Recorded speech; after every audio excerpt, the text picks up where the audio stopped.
the world's last battleship in 1:350 scale, as she was during the Second World War. It's a Verifier kit. We need to have a look at this.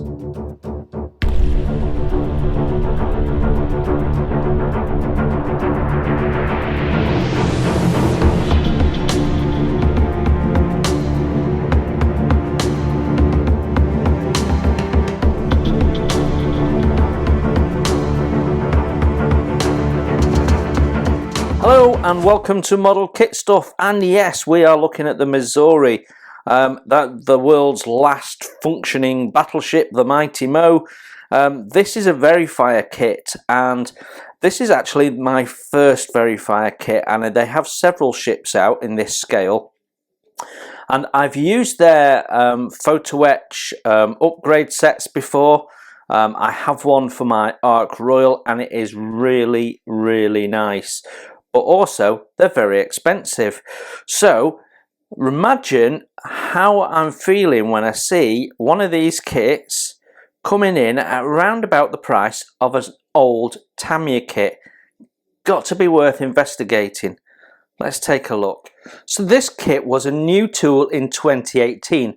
So it's a really, really new tool kit for a model ship. And Verifier have a reputation for doing a lot of good detail. Now my understanding is there's about 3 different variations of the kit. You get the same basic plastic kit, but a bit like Fujimi do, you get different levels of photo etch. They also have released an update set for their own kit as well, which is more expensive than the actual kit itself. So this kit is retailing at around about £80 in the UK, and that's how much you'd spend on the early 80s Tamiya kit. So there's got to be a huge difference. So let's have a look. So the box has some quite dark, forbidding, it looks more North Atlantic than Pacific possibly, that artwork, but the artwork is depicting her as she was at the end of the Second World War. It tells us that it's 1:350 scale, US Navy battleship Missouri, and that's her battleship number there, BB63. It tells us at the top that it's Verifier, and there's some contact details at the bottom, and I have no idea whether that's Chinese, Japanese, Korean, or what it is. But it's there. On the side, we have our paint shout-outs, which is always nice to see. If you're in a shop, you've got opportunity to buy the paints. Seems to be calling out their own brand, which, I'll be honest, I wasn't aware of. Then we have a CAD drawing of one of the main gun emplacements, and it looks like we've got an interior. Why? Who knows? But we have. Then we've got a history. The end of the box emulates the top, and it's the same at that side. And as we spin round here, we've got side profiles of the ship in 2 different paint orientations. Opening the box, we can see that the 2-part hull has been placed in some cardboard packaging on top of the rest of the kit. We've got the instructions on top there, and what looks like the paint instructions or something. There's some glossy pages there. So I've not looked at this yet. It's not been unpacked, so this is exactly how it comes. Yeah, that all looks nice and safely packed. Let's get it on the desk and take a closer look. As always, we will start with our instructions so that we get a better understanding of the plastic when we're looking at it. Our instruction manual is A4 stapled. Actually, the staples look like they're starting to rust a little bit. And landscape. On the top there, we've got a technical drawing style picture of the ship, and it looks quite busy. Then the same information we had on the box with the ship's name, and then a little bit of history, starting with when she was authorised by Congress, and then ending up as a museum ship at Pearl Harbor. Then we've got some technical information about the ship, the draft, the speed, and so on and so forth. And then when we open it up, we've got our sprues. So a full hull in 2 halves. Then we've got 1, 2, 3 deck pieces. We've got separate superstructure pieces, and then we've got this sprue here. So they're calling sprue A the hull, B the deck, C the island, and then on the next page we've got more, some of which are multiples. Then it tells us we've got a decal sheet. Looks like we've got aircraft there, and what appears to be 1 photo-etch fret. In the bottom corner here we've got our key, install, make a hole, options, downfold, upfold. Not quite sure what that means, but I'm sure it'll be obvious when we see in the instructions. Bend, remove, and the same on the other side. Instant glue for metal. Okay, and then we have contact information in the bottom right there. Okay, flipping over. So starts with the hull assembly. So we've got the 2 hull sides and 3 braces is all they're doing there, and then they're flipping it over. And we're putting the shaft lines in, the A-frames, the propellers, and interestingly the anchors. So yeah, it has quite an unusual sort of fin on the where the shaft line leaves the hull, and they appear to have captured that quite nicely. So it'd be interesting to have a look at that. And then we've got our twin rudders there. So that's step 1. A lot of modelers will leave the shaft lines off until towards the end, just to avoid them being damaged when handling. I sometimes do and I sometimes don't. It all depends on lots of factors.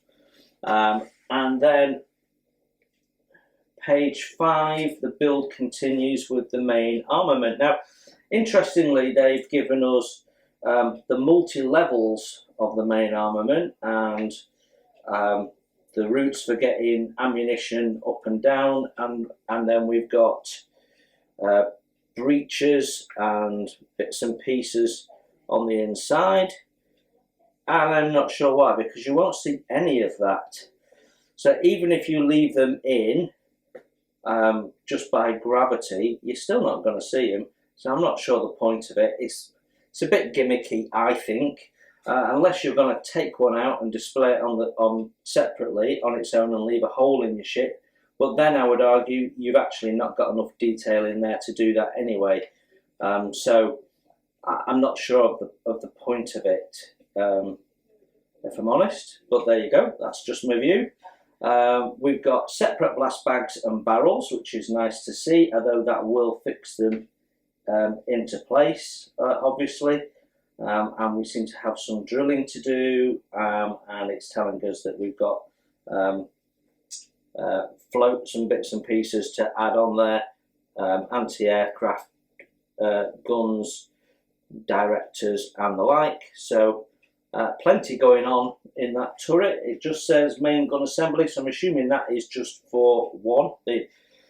Make 1. So they clearly have slight differences. So make 3 of them, make 1 of them, and make 2 of them. So we have 1 without the gun tub and 2 with. Okay. And they are giving us our drill bit diameters, so that is nice to see. So Verifier have clearly gone for the build of a lot of sub-assemblies before you do the main slap it all together at the end type of approach, which some manufacturers prefer to do. Trumpeter, for example, like to do that. I prefer to build these sub-assemblies as I need them. So, you know, we've not put the deck in or done any of that stuff yet. So I wouldn't want to be building these until probably nearer the end of the build. I'd want to have the centre island built up and stuff before the main guns were going on. But it gives you some options if you want to break it up, I suppose, and it's not unusual. And some people will work their way through and build up these sub-assemblies and get themselves in a position where everything can be painted. There's no right or wrong way of doing it, but clearly Verify have gone with build up a load of sub-assemblies. And you've got to say, from the instructions, the guns look really quite good. Then we are building up the secondary armament, and we appear to have some separate plastic parts for the sides. I've not seen that before, I don't think, but that's an interesting way of getting some more detail into there and not having it distort in the moulding process. So some clever engineering going on there. I'm hoping that our guns are hollowed out, but we will see. But they should be positionable, looking at that. Then we've got our Mark 57 radar, make 4 of those. I like the fact that they're telling you what they are, the calibers and so on. That's handy information to have. Then we've got the little deck guns. They're calling it a windlass, small windlass, but they big windlass, but basically cable reels, telescopes of different types, and make 2 of them and 6 of them. So you're making quite a few parts up at this point. And then when we get to page 7, I noticed that these steps are not numbered, and actually I quite like that, because I will go through this and resequence the instructions to suit the way I want to build the model. So I don't have to be crossing out big numbers, I can just put my own in, which is perfect. So we're building up the aircraft here, and that looks quite a busy little kit in its own right, doesn't it? 2 fuselage halves, then we've got the wing, we've got a photo-etched canopy, which means that'll be hollow, so you can fill it with some liquid glazing product and give it a nice glass look possibly. Got propeller and tail going on, then the floats, and look at that. I mean, that must be a bit of photo-etch, but you've got the aerial and everything on the photo-etch there, so that's a lovely touch, that, isn't it? Then it's going on to its trolley, 2 parts. We've got the actual trolley and its cradle, and then that's mounted onto the catapult. So that's all done ahead of fitting as well. Then we're building up a crane. Looks like 2 plastic halves, so we may want to look at whether we can replace that with photo-etch possibly, because that's likely to be solid plastic, but we'll have a look at the part and see. Page 8, and we're dealing with, well, not the funnel, but the funnel cap at least. And immediately I can see we've got some photo-etch fins in there, so that's gonna really enhance the look of that when you come top down. Then there's a ring going on, which is made from, what, 5 different parts? So that should look really nice. And then we've got some separate little vents going in at the back, and we do that twice. And then we've got photo-etch going around it. So where we've got these stanchions or pipes, we're going to put this horseshoe piece of photo-etch on, and it looks like you're going to fold that end piece up and then form that round. I might be tempted to cut that off and form it separately. I generally find that tends to work easier, but yeah. So we've got a funnel A and a funnel B. Slight differences there, and the difference being the gaps are probably for a ladder, and that looks like that's also attached as well. Then we've got 3 different types of searchlights, basically 3 different sizes, but they look suitably busy as well. I hope that's a clear glass part, I really do. And then we've got a couple of radars to make up. And then we move on to the deck, and we've got lots of drilling to do. Now, it looks like there's lots of holes, and we're only using some of them, so probably it's the same deck as they use in the Iowa as well, I would imagine. But yeah, stern deck, bow deck, and it's showing you exactly which ones that you need to be drilling out, so that's cool. Then in step 9, we are still on the underside of the decks, but we're putting the actual barbette part of the gun tower structure in place. So you can just see in the picture there the teeth. Can I bring that a bit closer? You can see that there's little teeth on there. So as you look down, you'll be able to see teeth. So very much like the Tamiya new tool Yamato. Same sort of idea. They do something similar. So page 10, and we are at what they're calling the bow assembly, and basically we're starting to add some of the detail onto the bow deck, and they're choosing to do that before fitting the deck. I'd be a little bit wary of that personally. Firstly, you want to make sure that the deck is very good in its fit and you've not got any filling. You certainly don't want fragile detail on when you've got to start filling and sanding and so on and so forth. Also, if you end up putting a wood deck on, like a laminate deck, some of these parts, well, most of these parts will have to go on afterwards, and you probably can't put the deck on until the deck's in place. So I think one way or another, my way of doing it would be to add the decks in place and then start putting these on, but it's not how Verify are approaching it. So we're starting here at the bow. We've got some gun tubs, then we've got the capstans, we've got splinter shields for more armament. Quite a heavily armed ship. With it being late war, it was absolutely bristling with anti-aircraft. And then more splinter shields here and the breakwater. Then we've got quite a few little, I'm guessing those are little hand wheels that on the top there. We'll be able to get a better view when we look at it, which are going on there. And then we've got the pyrovanes on either side.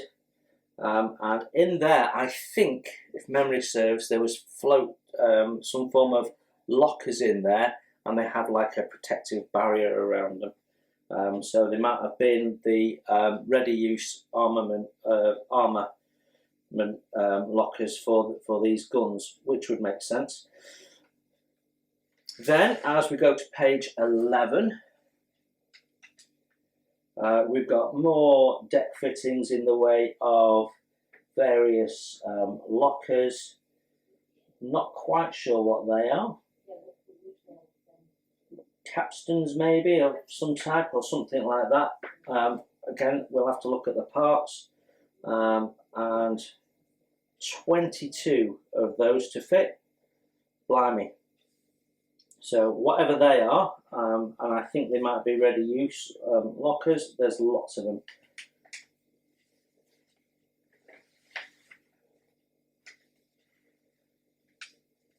Then in 12, they're having us fit the gun in, and you see there it's telling you to rotate it, so it's working like the common approach of a model tank turret.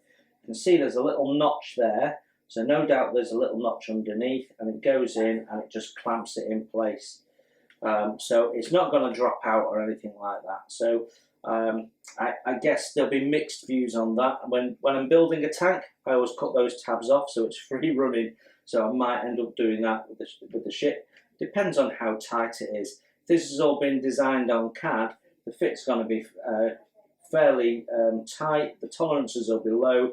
So if you put paint and stuff on it, you might find it's a bit tight.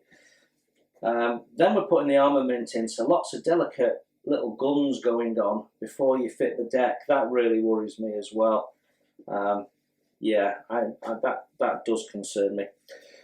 Then in step 13, we are repeating the whole process again, but doing it on the bow deck. So barbette and then splinter shields and little gun tubs. Then carrying on with the deck fittings, more lockers of various different types. We've got winches and we've got cable reels, which are all separate, and I really like that. That's a really nice approach, better than some other companies. Tamiya. Lots more fittings going on the bow. These round things, I'm not quite sure what they are. I haven't seen them on the Arizona, so they're not a typical US Navy things, so I need to understand what they are because they're certainly not captions. I'm sure someone is going to tell me what they are. Then we've got loads and loads of these machine guns on the deck. Absolutely loads of them. Again, not to be fitted before you fit the deck, I don't think. Page 16. Tons of rafts going in now. More lockers. And then we're putting the 2 catapults on. So at this stage, the Americans are still insisting on launching their aircraft from the rear of the ship, which is, you know, if you think about a ship and how it pitches and rolls at sea, the back and the front is where you get most of your roll. That's why on Royal Navy ships, the catapults are all in the middle. Now, there is some limitations. You can only spit your planes out from the side, whereas these, they can angle them a little bit better and shoot them forward, but not very comfortable, I don't think. But anyway, that's what they did, and we've got a crane there, so very similar to how the Japanese approached it. If you look at some of their big ships, that's how they did it as well. And you can see all of that with the main gun in, and then we are drilling holes in the superstructure island. Now this is really, really nice to see. What the Verifier have done is they have moulded the island part, but then they've moulded all the outside parts separately. So if you go back to a heli kit, for example, of the 1970s, what they used to do is they'd have these sides separately, and then you sort of try to align them all together and put a deck on. And it was always a little bit problematic, but the benefit was they could put detail on the sides. Whereas Tamiya, when they brought their ships out in the late 70s, they went with trying to mould the detail on, and the result was you got a lot less detail, to the point of almost having no detail where there should have been plenty. So that was the payoff of simplifying the mould process, but improving the fit and reducing filling time and that sort of stuff. And what Verifier have cleverly done is taken the best of both. So you've got all the shape there, which will help you align things. You've already got the deck in place, and then they're putting the slab sides in on top of that. So everything should align, and this edge will be your gutter where your railings are going to go anyway. So that's not going to look out of place. It means you can paint your deck and not worry about the sides, because you can paint the sides separately and glue them into place, assuming that the fit's good, and that's what I'm going to assume at this stage. So that is a really nice way of building that, and you'll end up with a very nice clean build as a result of that bit of engineering. Really, really clever. I like that. We've got some more fittings going on there, not sure what they are. There's quite a lot of them, too many to be fire hydrants, so maybe smoke dischargers or something like that, possibly. Don't know. But more of them going on here, and structure going on at the back there. That's really interesting. I do like that.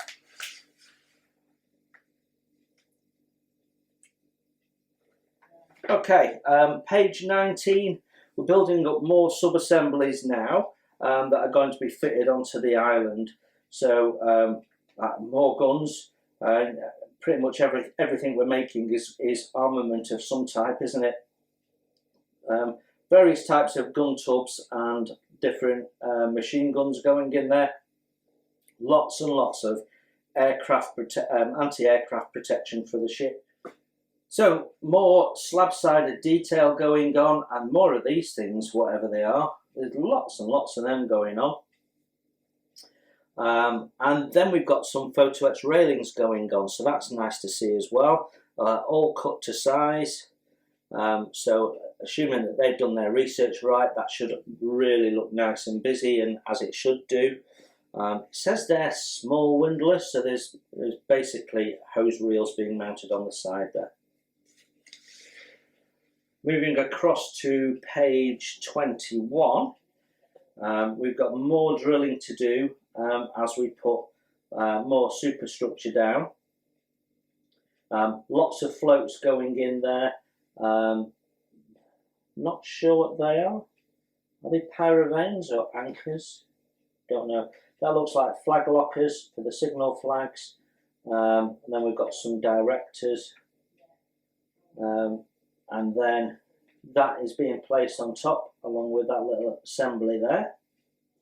Page 22, and we have what I'm guessing is the base of the funnel being pulled together there, but oh no, it's the front of the superstructure. I beg your pardon. It's going on that front piece there. More gun tubs along the top and more armament and more drilling to be done. And again, what looks like more signal flag lockers going in there. They look identical to the ones used on the Arizona, which is why I think that's what they are. Then we've got some searchlights going in, 2 different sizes on the platforms there. So we're starting to add the detail onto the superstructure. And then we've got more railings going in and some photo-etch bulwarks being added on, which have, I'm guessing that's the bridge windows in the photo-etch. So that's really nice because that means they will look in scale. They won't be thick plastic that you might be tempted to thin down. Just looking at that, where's that going? That's going on there. So that I think is just railing on top of the bulwarks, which is often done. We've got some railing there to shape, but most of it is fairly straightforward bending of angles by the look of it. Page 24, more photo-etch going on, and then we have some photo-etch going on to this deck that goes into this piece here, which we are then building up by the looks of it. I don't see where that's going on there as yet. And then we've got, so it's basically a sub-assembly, observation deck sub-assembly with the main gun director being built up, being built from several parts. Looks like that's all plastic. Then we've got the radar, which looks like it's plastic to me, whereas you'd perhaps like that to be photo-etch, but certainly looks plastic. And then you've got the mast top being built up. Yeah, and we can see it being fitted there with the observation deck going on. We've got more railing going around this deck piece. It looks quite a busy little sub-assembly, that, doesn't it, when it's done? Page 26, we've got more sub-assemblies, more superstructure. Looks like we've got some nicely plastic moulded gussetry underneath the decks there. Is that the bell? Not sure. You can see the funnel cap going on there, and that's sub-assembly from the previous page, and more photo-etch railings. So it looks like all the superstructure railings are included, but I suspect we've not got the railings for anything else, as we've only got one fret of photo-etch that didn't look overly large from the picture. Then this is the second funnel, so funnel B, in terms of the funnel caps that we made earlier on. So 2 parts, some drilling to do first, and then that's drilling those holes is going to allow us to place these little director decks and observation decks in place. And then as we get to page 27, we're finishing the build of the funnel with the mast going on. Looks like we've got more photo-etch parts, so that's nice. Level of detail seems to be well balanced between plastic and photo-etch. We're not putting photo-etch in for the sake of it, but at the same time we're not backing off from using photo-etch where it's going to add some finesse and scale to the model. So I really like that. There's a little blown up picture there showing the orientation of those tubs. because they're not in line, so that's a nice little touch as well. Then we're making up another separate little deck, tucking it in. Directors again being built up. More sections of deck with, guess what, more anti-aircraft guns. Page 28 sees some of those sub-assemblies going together, and we've got this famously large deck area at the, being put in as well. And then as we go to page 29, just get that in shot, we've got, now that's not photo etch, that's plastic, so we've got a big plastic bulkheads going in there,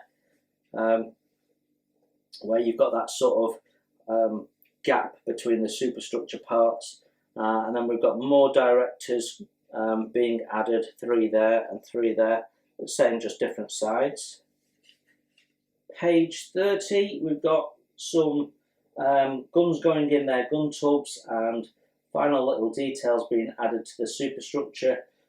Basically the same on both sides again. Then we have this deck section here has photo etch going in, so that's clearly being bent into shape, so that's nice to see.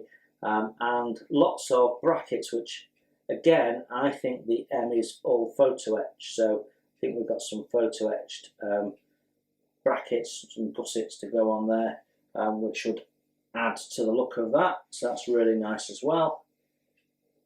Page 31, and we're starting to put those together. We can see the bridge is starting to build up now. That's all the bridge windows, so they look like they're solid, so they might need painting up. I'm not sure, maybe that's a clear part, which would be really nice. Some manufacturers put clear parts in for the bridge windows, some don't. Then our sub-assemblies are going in, followed by more railings and more searchlights. So quite a busy old bit of superstructure, one way or another.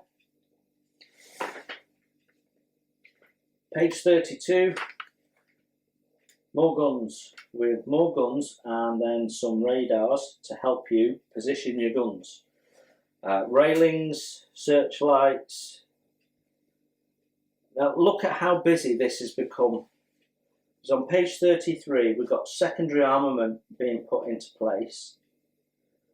You've got all these really delicate radars and masts and stuff, and yet it's all mounted on a section of deck that we have not yet put in the hull.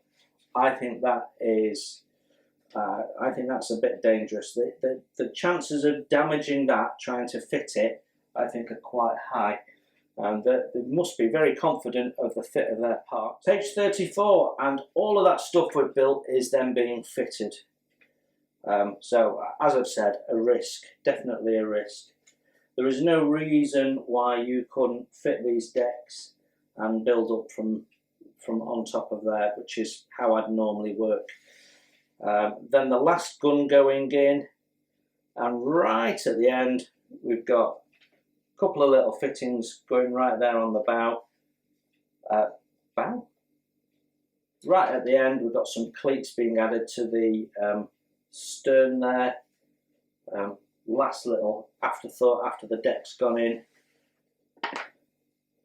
and there you have it, complete 36 pages. There is no step numbers, so I can't tell you how many steps, but when you consider the sub-assemblies and the sub-assemblies within the sub-assemblies, there's a lot of steps. Next out of the box is our paint instructions, and we have a glossy A4 portrait style. At the top here we can see the list of colours. There's not many, and the paint number for the verified paint reg. Again, I wasn't aware that there was one, but it does give you the generic name, so you can go and find your own paint system that has haze grey and ocean grey. A little bit of research. There are a number of companies that do American Navy paint sets, which will probably cover what you want, including blue decks. So what we've got underneath is the aeroplanes, and you can see the decals there, and just for reference they've given you a picture of the decal sheet. We'll have a closer look at that in a minute. And then Missouri 1944 in this sort of camouflage pattern, which carries on across the deck. It's a little bit weird, but I guess if you're high up in an aircraft, that might look a little bit more like ocean than being all grey, possibly. So that's quite an interesting one. Probably quite a challenging one to do, I'd imagine, but there we go. On the other side, we've got it in 1945. Now, I have to say, I prefer this. My sense of symmetry or something, I don't know. But, yeah, I think I prefer this one, where we've got the blue hull stripe and the dark blue decks. I really quite like that. And I think that might be the way I'd go. Now, the other two documents that they've put in there are actually leaflets, flyers for their other products, whether that be their own kits or whether that be their update sets. So I have that one. It's a very, very good set. So there's a number of update sets around. That's for the Trumpeter Exeter, for example. So yeah, and again, more of their plastic kits. Okay, then we have the Photo-etch, and I'll do my best, but both sides of the Photo-etch is covered in a plastic film, and it's quite loose. You can see I can move around the air bubbles in it. So yeah, so I try not to get the light to bounce off it too much. What we can see is we've got a number of railings there. We saw them in the instructions being fitted. Some quite delicate Photo-etch, some very fine railings. There's the antenna for the there's the support structures that we saw, and the bridge sides there, and those are the little bits that we saw being put together for the funnel tops. We've got the aircraft canopies, and then quite a few cable reels, and that's about it. A little bit of deck, but in the main it is railings and cable reels. I think they look like boat chocks. Yeah, that's a nice set of Photo-etch, I think, but it needs more. There is no outside deck railings, and that's a disappointment. So next out of the box is our two-part hull, which comes on this large tree. And as you can see, we have some nice detail on the side. We've not got shiny, barren sides. We've got the little lines there denoting where the panels would be.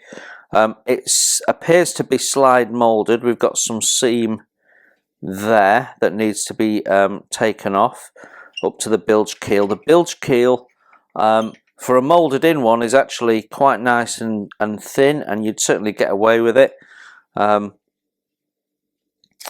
Yeah, there is no detail on the bottom of the hull, but a lot of modelers wouldn't mind that.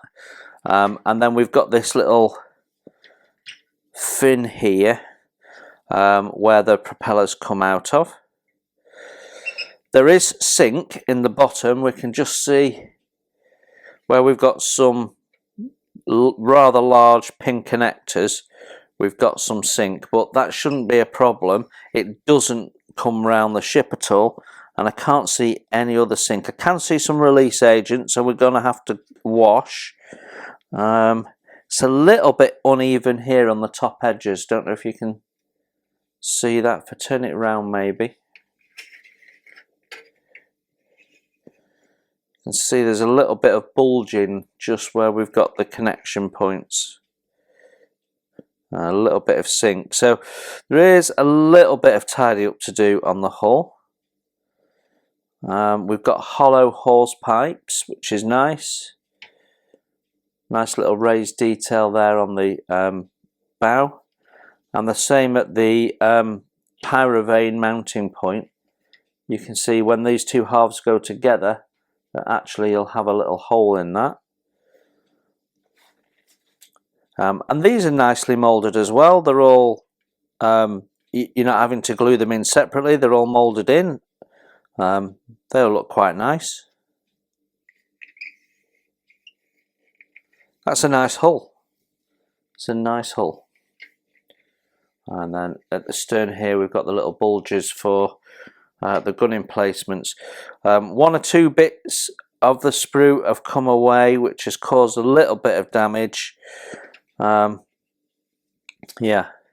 Now, if they'd done the bottom bit separate, like Tamiya do, all in one, they could have put the lines on the bottom. That's why Tamiya do that. But for a two-piece hull, this is very nice and will give you not much in the way of issues, minimal cleanup, and nothing that I think will damage the detail, but there is a little bit of tidy up needed. All in all, not a bad hull. Right, let's look at our decals. Always a judgment moment on any model ship kit. Wow, okay, so we have decal flags for the basic flags really. There's no signal flags obviously. We've got a number of markings for the aircraft. And we've got markings for 3 different ships there, so it's a common set of decals, which includes markings for the hull, and yes, we have depth markings. Thank you very much, Verifier. Depth markings. So for me, that's a good basic set of decals. Yes, there's more that could be done, warning signs and that sort of stuff, and we could have had signal flags maybe, but that covers all the basics. And because we've got little depth markers, for me that covers off all the main stuff that you'd see. Now the decals themselves are quite thick, really quite chunky, so how well they're gonna look on your model, I don't know. It's not an issue for the flags, but for the stuff going on the aeroplanes, that is going to look quite chunky. But we've got depth markers. Moving on to the deck now. All the parts in the box are in bags, either individually or in pairs if there's 2 of the same sprue, and they're all mechanically fastened with a staple. So nothing's going to move out, but it also means that you can remove the staple and keep the bag for keeping the part safely while you're doing your build. Okay, so the deck's a good thick piece of plastic, so we're not going to have any issues with it being too warped, I don't think, although there is some movement in that. Whether that's correct or not, it's hard to know until we put the hull together. What we've got is we've got a very nice sort of deck, relatively long planks, but the deck looks quite nice. Obviously this is all scribed, it's not erased. Looking at the side wall of this box, it's not too thick. It does have a chamfer on, but it's subtle, so it does look okay. And there's not much detail on here. There's lots of holes. Now that's interesting, because on the instructions it's asking you to drill holes out, and yet they all appear to be already drilled out, unless there's, oh no, there's extras underneath which aren't drilled out. Okay, so we've got some pre-drilled holes which are probably common to all of the ships that they've done, the sisters, the 3 sisters, or yeah, and then drill out what you need specifically. Okay, that's interesting. Detail is nice and crisp. There seems to be a little bit of stress in the plastic there, but nothing's been damaged. And then we've got smooth steel deck area. There's no texture on that. Whether that's correct or not, I'm not sure. We can see the anchor chain plates there going through the centre.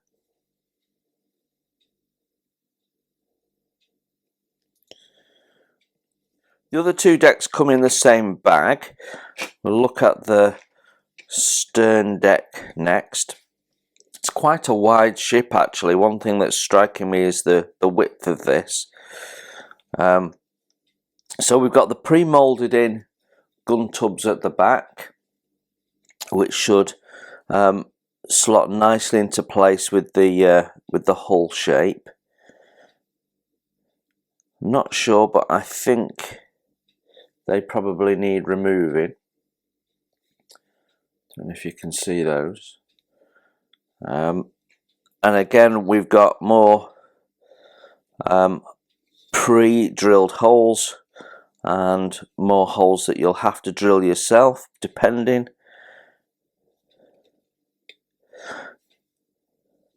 So I'm not sure, but when we put that ring in, if it goes all the way up to that point, then that will look nice. Otherwise, we've got quite a heavy seam to sand down. I mean, there's not much to say about that. There's not much on there, but it's all nicely moulded. I think the deck looks good.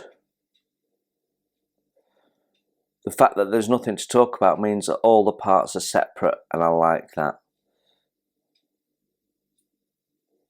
So the centre deck section has the base for the main central superstructure. And again, the deck is nicely done, and we can see the decks there, so there'll be no issues in painting that. Not sure, I'm hoping that's not, there's no steps on that, so I don't think that's a staircase. As we saw in the instructions, this is really just the shape, and all of this is going to get covered in separate parts to add the detail. So it's nice that they've actually put the deck right the way up to the edges there, so you can paint that, like I said when we looked through the instructions, put your edging bits on and it'd all be covered up. So that can be installed and painted before you do anything else, and it'll really make the process of building that up nice and easy. I really like that. There's no detail on here at all, but we've seen how busy it is once you get this built up, so yeah, really like that. Okay, the next two parts come together, and when you look at the parts, you can see why they've done that. This one has a little corridor in, so it's to stop that flexing, getting stressed, bending, so that's a really good idea.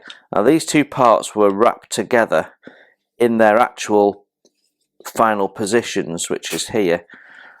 And look at the fit of that. I mean, that just clipped together. There possibly might be a little bit of filling to do here, but you've got a ladder there going across two parts. It's perfectly aligned. There's lots of little detail along here with doors and various little bits and pieces. And when you look at this lower one on its own, we can see that we've got more detail to be glued on. We've got all those holes for what I think must be smoke discharges or something. And then you've got the deck overhang here, and look how thin that is. That is really nice. The moulding is really sublime on this. It's very, very good. Yeah, nothing wrong with that. As we look at the next section up, we've got the start of the bridge, and we can see that we do have solid windows that will need painting in, but that's not a great issue.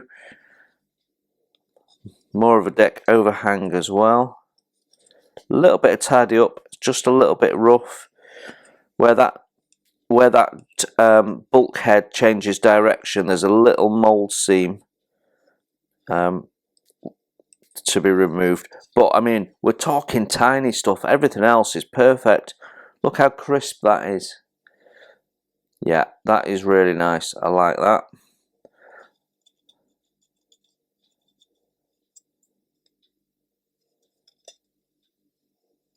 Nothing wrong with that. Really nice.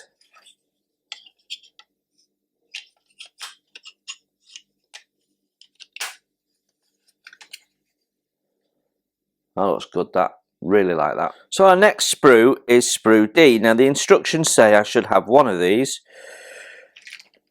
but I've got two, so that's a bonus. There's nothing on here that I think is a repeatable, so I think that is a genuine mistake, because I don't need 4 funnel tops, and I don't need... No, it's not like there's loads of guns on there and we've got multiples. Interesting. I like a freebie. So what have we got on here? We've got steel decks. Now all the steel decks are smooth. There's no texturing on them. The splinter shields are nice and thin. And they do have the bracing on the outside. So they do look authentic. Yeah, like those. I mean, look at that. There's nothing wrong with that. That's thinner than you'd get on a lot of kits.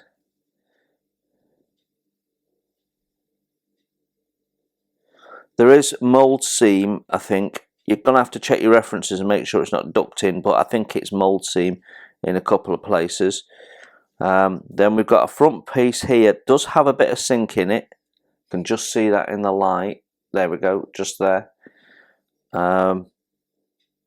Quite minor, but appears to be where we've got windows, so we'll need some careful sorting of that. And we've got a little gun tub there. Now this is our main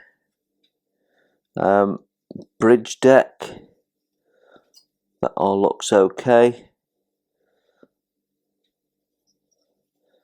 And then we've got a deck there with the yard arm. The yard arm's fairly solid. I've no doubt there is photo-etch replacement for that in their update set. But all looks nice. There is some little seams on there. Again, that'll need a bit of tidy up. Don't know if that's slightly damaged. You can see it's not quite straight. Bit of a kink in it there. So having two might be helpful. These yard arms look quite thick. You might want to replace those with a bit of brass wire or something. They look quite thick, don't they? When I'm looking at the funnel tops, they're nicely moulded. I can see a little bit of sink in there.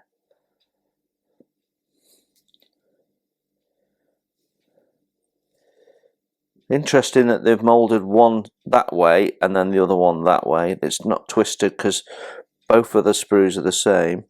There is no apparent sink in that one that I can see.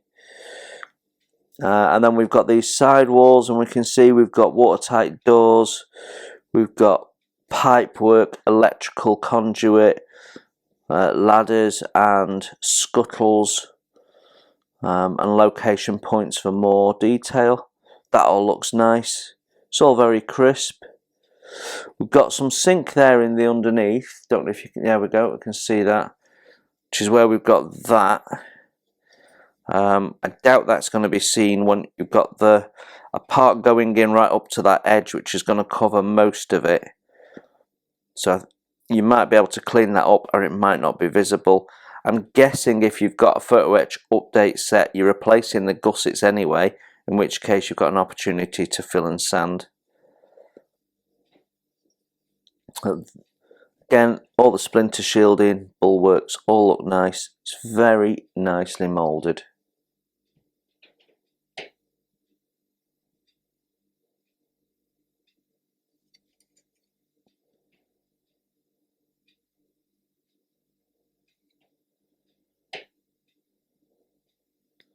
That's Sprue E now, which has come in the bag, sort of cut into 2 pieces and put together in the bag. And what we can see there is we've got the bracing for the hull, and then we've got some superstructure parts, decking. We've got our rudders there, parts for the shaft lines, propellers, and then we've got some splinter shields, and I think is the breakwater. So let's just have a look at that. So yeah, they're a little thick because they're plastic moulded, but they're as good as you get for plastic moulded, so I don't have an issue with those. There's a little bit of flash on the propellers here. We seem to have 2 4-blade and 2 5-blade propellers, so that might be for a more recent model, a post-war model possibly. Don't know. Some nice trunking been put on there, and then when we look at the rudder, we've got the little magnesium strips are on there. If we can get that to focus. That's nicely moulded, that actually. There's little bits of flash here and there, or heavy seam I suppose. Nothing that can't be sorted. As always seems to be the case with the A-frames, there's quite a bit of seam to take out. There's also some quite hefty sink in there as well. So a little bit of filling and sorting of that. Flip it over. The decks are all flat, the steel decks. Yeah, so nothing wrong with those parts there. Just a little bit of clean up, tiny amounts. And if we look at this other one, there's not much in the way of detail on this. We must have parts that fit around it. And then we've got these quite heavy mounting points, which I remember in the instructions look like something like pyrovanes or something were going on there. But all the separate splinter shields are really nicely done. If you look at them in profile, see if I can push that out. There we go. They look lovely, don't they? And will respond nicely to a wash. Got some ejector pin marks there. That's the first time that I think we've had an issue with that. So that deck's going in around a funnel, as I recall, so that will need addressing. And then we've got the little hull bulges where the shaft lines come out. Again, a little bit of seam clean up. Other than that, it's all good.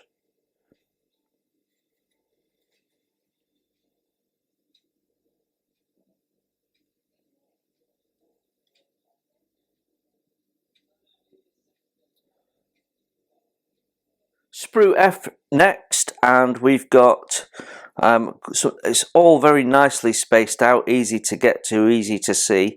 We've got some superstructure parts there, and they are really nicely moulded.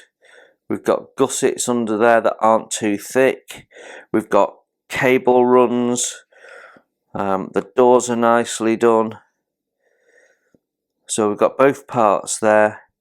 Little rectangular windows with its shutters. That all looks very nice indeed. Then we've got some gun tubs. They're nicely moulded as well. More superstructure.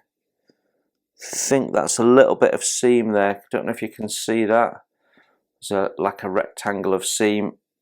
Again, just a gentle sand to remove that. Gun tubs look nice. There is some ejector pin marks, so you'll have to be double checking what's visible when these are placed. And then we've got more gun tubs and part gun tubs.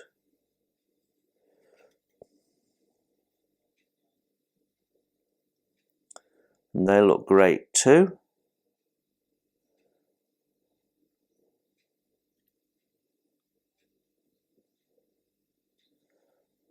No issues with that.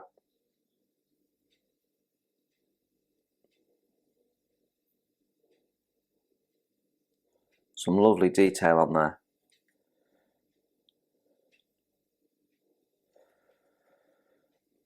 Sprue G has a lot of our slab side parts to add detail onto the superstructure. We've also got quite a lot of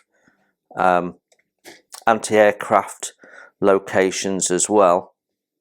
And when you look at this, what instantly jumps out at you is, again, the level of detail they've put into these sidewalls. We've got all sorts of trunking, doors, ladders. All of the scuttles have their rain away eyebrows. It's all very nicely done. No distortion in any of this. Can't see any sink. It's all very crisp. Some of the bottom of the tubs look a little bit lumpy bumpy, but I'm not sure how much of that is going to be seen and how much of it will be visible under paint, so we'll have to look at that come the time. We've got life rings moulded on there. Some really nice detail. Nice to see that they've captured the different size scuttles and they're not just gone generic. Lots of detail there in those bulkheads there. We've got two of those and they look really lovely. I'll give you a close-up view in a moment.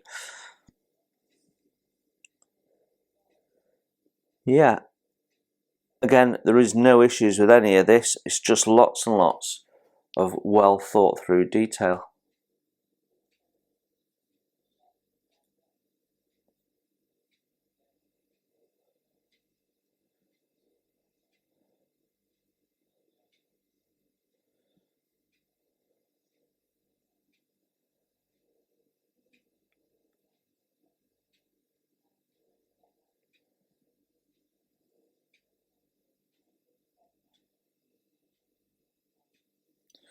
We flip it over. We've got some ejector pin marks in some of the gun tubs.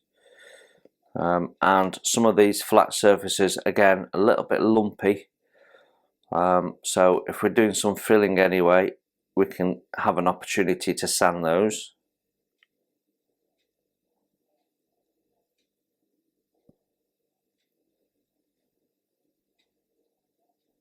Sprue-etch, little bit confusing.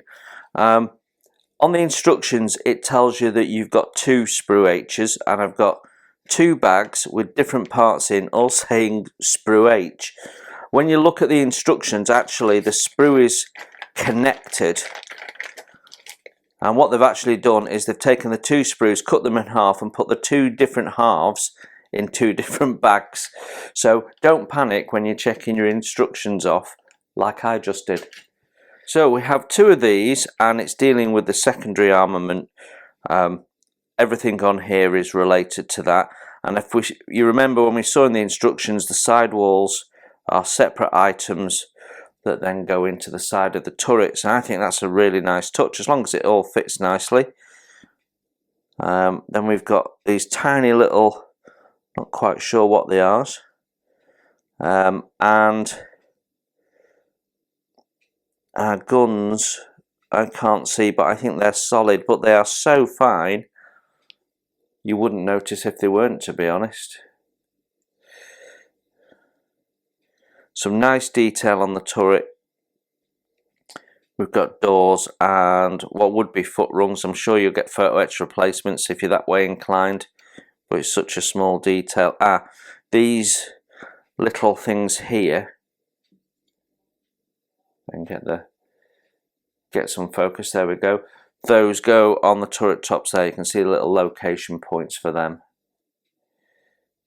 So everything related to the turret, it's all crisply moulded, nice level of detail. There's little lips around the gun exit points in the shields. That all looks really nice. So we have 2 of those. Okay, the other half of Sprue-etch now, and a relatively small sprue compared to the others. We've got direction finding equipment, and again, look at the level of detail on there. We've got, I can feel as I run my finger over it, I can feel all sorts of raised detail in there, fasteners and the like. There's some nice detail on whatever they are. We've got a gun tub there. Look at that, that's lovely. That is really nice. Detail all the way around. Not quite sure what that is, maybe part of the mast or something. And we've got the cleats that go on the stern at the end, parts for the capstans, some gun tubs of different types, various vents. Some of those will be for the funnel, as I seem to recall.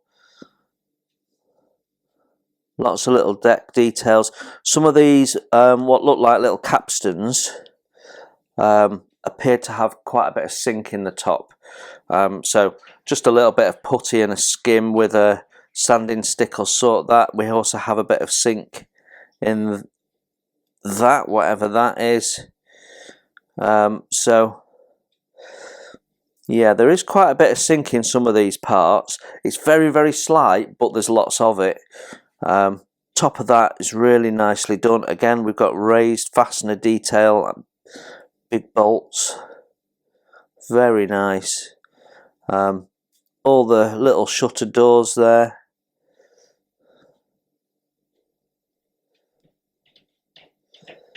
It's very crisp. I mean, there's no flash or even seam on some of these small parts.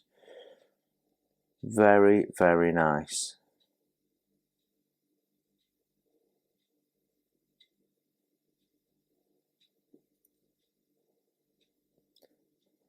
Yeah, really. Now we have 3 of these, which covers off the pretty much everything you need for the main armament, and we can see we've got some slide moulding going on here of the blast bags, and a lot of these are to do with building up the interior components. We've got the barbette there, and the chutes.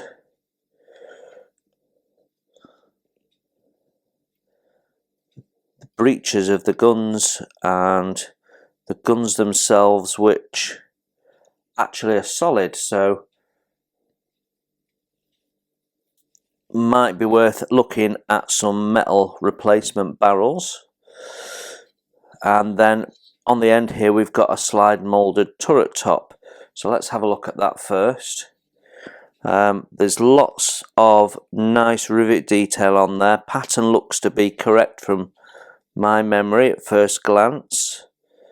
We've got moulded on ladders.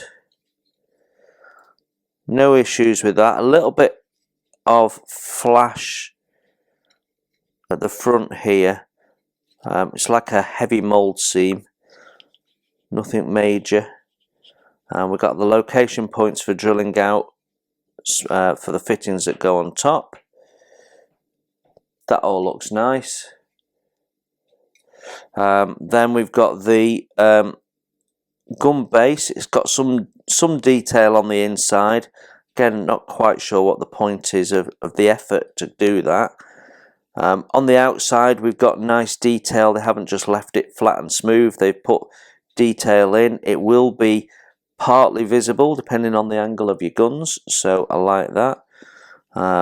Then our gun breeches, nicely done. Again, not sure why, but they have. I really like the blast bags. They look really good. It means that any metal barrels you get will just slot straight into there, and that'll be nice and easy. You can paint those separately. Probably chop that section of sprue off and paint them on the sprue, I would think. And then these platforms and things all build up to make this interior chute. And then we've got some finely moulded pipework of some type on the end there. No issues with seam or flash or sink with these smaller parts. And that would be our range finders there. So yeah, no issues with any of that.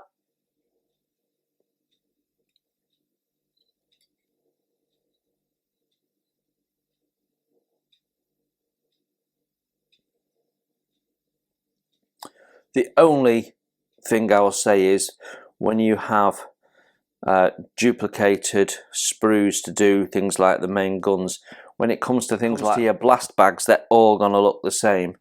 So it might be worth a little bit of putty rework if you want to put some variation in there, but otherwise there is nothing wrong with that.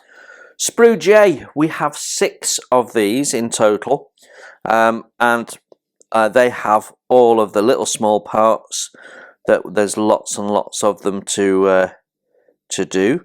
So we've got all these little deck machine guns. They are really crisply molded, very fine details. I like those. Our floats, they look really good as well. Nice, proper chunky. You've got the lattice work on the inside, and you've got the ropes around the edges, so they all look good. Then we've got more gun barrels. Thankfully no flash on them, so it's just cut and play like that. We have a ship's boat there, no ejector pin marks in it, although it's smooth sides, and I'm not sure if that's right or not. The inside has got planking detail and so on.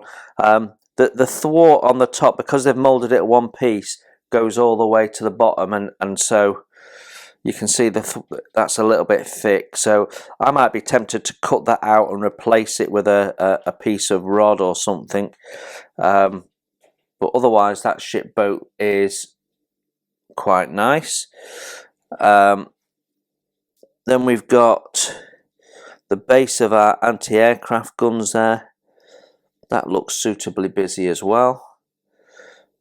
Pyrovanes, missing their fins, but otherwise that's nicely done. And look at, I mean, the searchlights. Unfortunately, the lenses appear to be plastic, but we can paint those silver and gloss varnish and they'll look okay. Lots of little tiny parts, not quite sure what those are.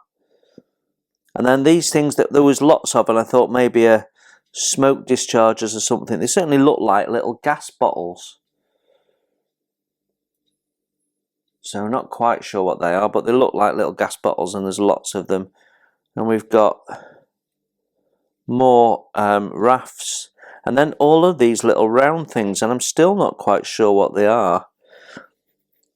They're obviously structural in some way. They're doing something, whether they're type of vent or something, don't know. They have some seam on the top, so they're going to need a little bit of clean up those.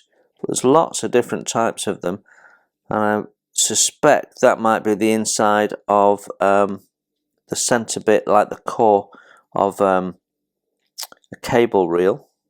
Feels like it. And then look how busy the big searchlight is. That is such a nice bit of moulding. Then we've got this winding gear. That looks great as well. The anchor, not a full anchor, so you're not going to be able to show that part dropped, which is a little bit of a shame.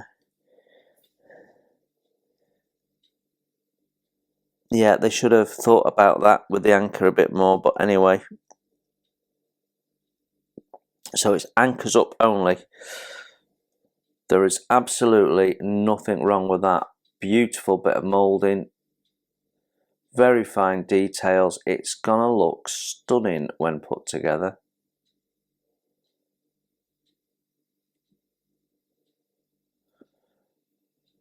Really nice. Sprue K now, we have 2 of these, and they are dealing with the aircraft, remembering that we've got some photo etch for this. And what we've got is the wing there, which is got panel lines on. They're as good as any 1/350 scale aircraft there. 2 fuselage halves, solid tail, tail fins separate. The little floats, they look nice. A plastic propeller, so it looks a little chunky. You might want to see if you can replace that. And then we've got this big float which goes in the middle, which has some quite heavy sink just there. Easy enough to sort. A couple of dabs of Mr. Surfacer on that sink and you're away. So yeah, 2 of those. Should look alright painted up with its decals. So our next and last set of plastic sprues is Sprue Z. The instructions tell me that I need 2 of these, and you come in a pair in the same bag. I've also got an additional bag of these as well, so that's 2 lots of sprues that I've had doubled up, which is nice, isn't it? So this sprue has cranes, catapults and radar bits and pieces one way or another. Here we've got the flag lockers. They look okay. They've done a good job of trying to make them look as thin as possible. The big radar dish, it's nicely done at the back, but obviously there was all sorts of holes and bits and pieces in those gussets, so it's a bit solid, but it looks okay. So if you're getting an upgrade set for this, I'm sure that'll get replaced with photo etch, and you'll have all those individual pieces and you'll have to shape the bowl and so on and so forth.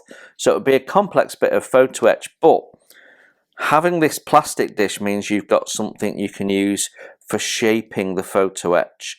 So a little ball on the inside there, press it in, roll the ball around and you'll get to that shape. So always handy to keep these things because you can use them as templates for that sort of stuff, as jigs.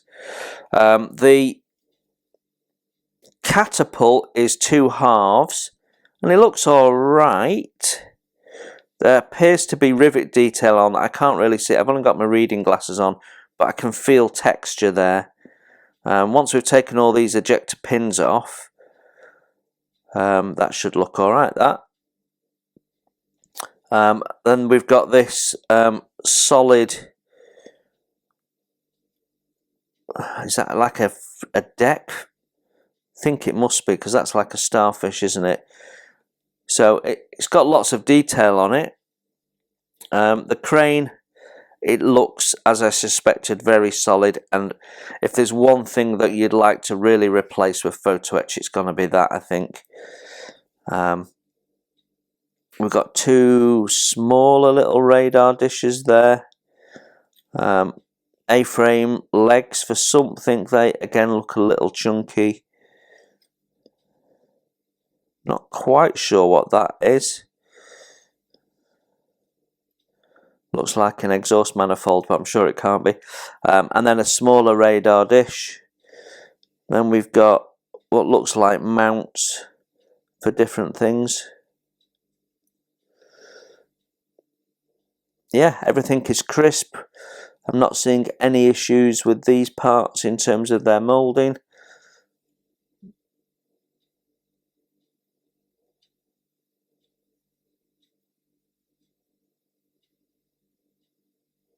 There we go. We have 2 of those in the kit. Well, I don't, but you should have. So there you have it. Verifiers 1:350 scale USS Missouri in its 1944 fit. What are my first impressions?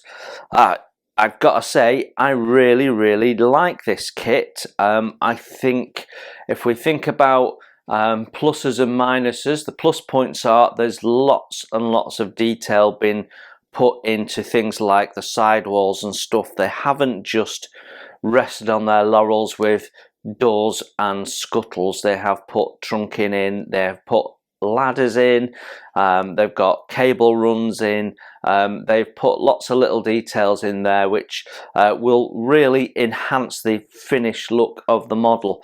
I think there's also some nice little engineering thoughts as well, like fitting all those bulkheads after you've painted the decks. That's really helpful. It improves their ability to have molded detail that's accurate and not distorted out of shape. So I think that's really nice as well.